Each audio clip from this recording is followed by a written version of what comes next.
Cinema കലാമേഖലകളിൽ അഭിരുചിയുള്ളവർക്കായി താരസംഘടനയായ അമ്മ നൃത്തശില്പശാല നടത്തി.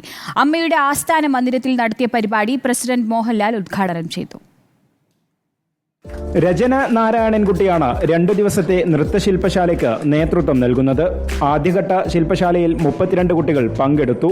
പുതിയ ആളുകൾക്ക് കടന്നുവരാവുന്ന മേഖലയാണ് സിനിമയെന്ന് അമ്മ പ്രസിഡന്റ് മോഹൻലാൽ പറഞ്ഞു. ഒരുപാട് പുതിയ ആൾക്കാർക്ക് കടന്നു വരാൻ സാധിക്കുന്ന ഒരു മേഖലയാണ് സിനിമ. അപ്പൊ അതിലേക്ക് എന്ത് ചെയ്യാം എന്നാലോചിച്ചപ്പോൾ ഒരുപാട് കാര്യങ്ങൾ ചെയ്യാൻ സാധിക്കും. ഇതൊരു ഗേറ്റ് ക്രാഷാണ്, ഒരു കഥക് തള്ളി തുറക്കുന്ന ഒരു പ്രക്രിയയാണ്. അതിലൂടെ ഒരുപാട് വലിയ കാര്യങ്ങൾ, ഒരുപാട് പുതിയ മേഖലകളിലേക്ക് ഞങ്ങൾക്ക് പോകാൻ സാധിക്കട്ടെ എന്ന് ഞാൻ ആശംസിക്കുന്നു.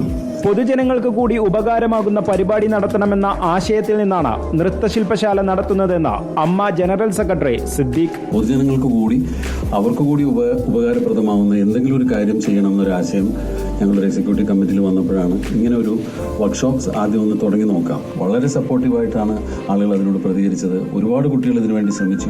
പൊതുജനങ്ങൾക്ക് വേണ്ടി ആദ്യമായാണ് അമ്മയുടെ നേതൃത്വത്തിൽ ശില്പശാല നടത്തുന്നത്. 12 വയസ്സ് മുതലുള്ളവർക്കാണ് ശില്പശാലയിൽ പങ്കെടുക്കാനാവുക. റിപ്പോർട്ടർ, കൊച്ചി.